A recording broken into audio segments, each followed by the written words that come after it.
I'm with our photographer Jacob right now. I'm sure he's going to zoom in to show you the fire down the street. But other than that, things have been more peaceful out here. It looks like the protest actually started at Monroe Park around 8:30 this weekend.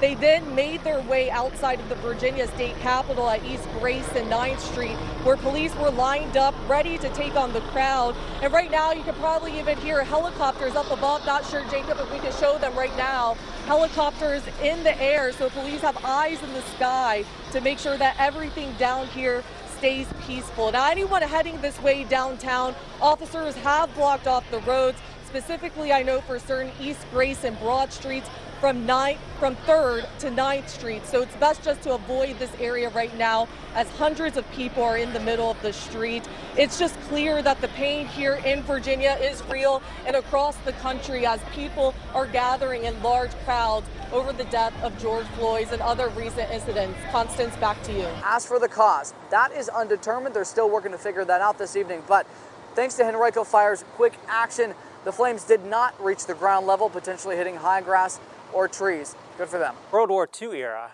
you know, so people were returning home from war, and this was actually a fairgrounds. Hey there, Deanna, that's right. It doesn't get sweeter than this, frankly. A sign saying, "Welcome home, Daddy," here along with dozens of Chesterfield neighbors to welcome back Army Major Jason Perez after his second deployment in Afghanistan.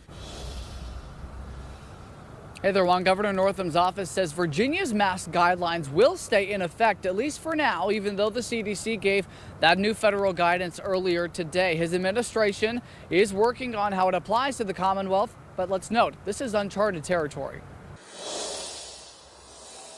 Well, Juan, talking to people here at Monroe Park today, which is just half a mile from where both of these two deadly shootings happened, VCU students had a sense of sadness, but also a sense of fear. Many of them telling me they're now scared to be outside near their own campus.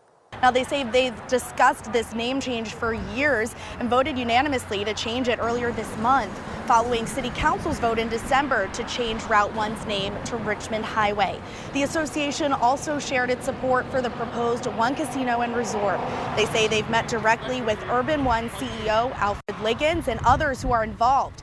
Association President Charles Willis says the casino would bring tourism and revenue to their neighborhood. A Henrico County woman who spent a month in the ICU and 13 days on a ventilator has recovered from COVID-19. Now, friends and family showed up this afternoon, you see here, for a special homecoming celebration. 8 News photojournalist Jacob Sexton captured this special moment.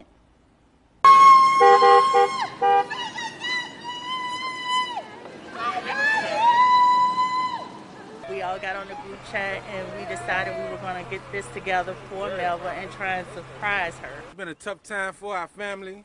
You know, we lost our father due to the virus. We lost our uncle, which is her father, but he shined on Melva and he brought her home to us. And that was just the blessing that we all needed. Words can't describe really what I'm feeling right now because I'm so grateful. To see my family, to see my friends, to see people showing love means the world to me right now. So yeah, this was a blessing. I celebrate coming home and I celebrate my birthday all at the same time. Going through it was the worst thing that I think I've ever been through in my whole life. What you heard today, we couldn't even hear her voice initially. When I first called, barely above a whisper. And now to be able to hear her talk like that, it's like a blessing of God. Happy birthday, Melva! Oh, that just made my whole year. It just made my whole year to see everybody and see all the love I've been shown. My birthday came around, I was unconscious, so I didn't know. So to be able to see everybody show me love and celebrate me right now means the world to me. We want to wish her a happy birthday and so glad she recovered. An evening of peaceful demonstrations, a welcome sight after riots broke out earlier this week. Black Lives Matter! Black Lives Matter! Recording artist and Petersburg native Trey Songz holding up a fist as the crowd cheers during tonight's candlelight vigil. I'm tired. I done cried about this. He says the pain is building up. And I can't sleep sometimes. It felt great to see a celebrity use their power for good and not just show their face just cause. Kim Robertson says Trey Songz's message resonated with her. To keep fighting for what you know is right, what you believe in, and don't let anybody scare you out of it. The candlelight vigil led to a march down Monument Avenue.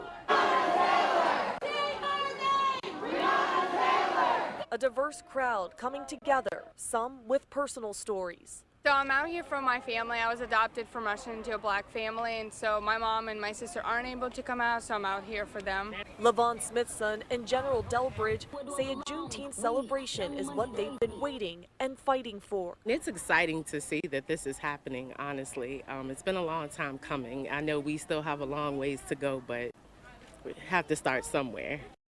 Careful. Don't step on the tail in front of you. Watch out for the little ones. 3, 2, 1.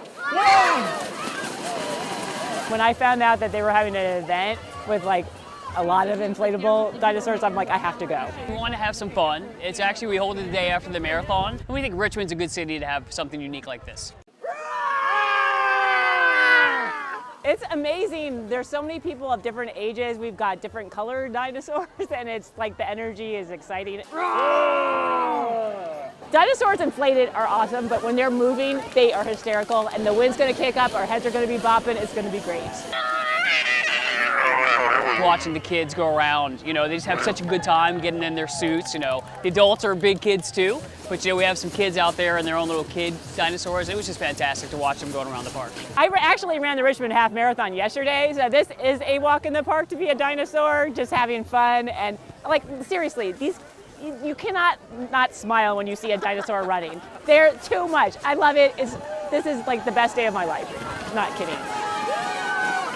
And new at 11 o'clock tonight, we got a first-hand look at a group of Richmond students being taken on a holiday shopping spree. Those deserving kids were able to take home new clothes, shoes, and toys. Photojournalist Jacob Sexton shows us their benefactors. How's it fit? Is it comfy? Yeah, you zip up pretty good. So we are very fortunate tonight to have the VCU Alumni Association here to help shop for about 150 hospitalized children. No one wants to be in the hospital at Christmas, least of all a child. So we are very grateful for the support of the Alumni Association and all the volunteers who will be here shopping tonight. Do you like it? Yes, I like it. Okay, well that's one down. So we all kind of paired up with a kid, went shopping. It was really exciting to see them pick out toys for the children's hospital. Yeah, that's the best part. I mean, the kids are happy with what they get, the clothing and everything, but to get a toy for someone at the children's hospital, that seems to make them the happiest, to be able to give back to someone else. And I mean, I think that's the best part of this entire event. Jack Lauder back there with Melissa Chase. That was Jacob Sexton, our photojournalist.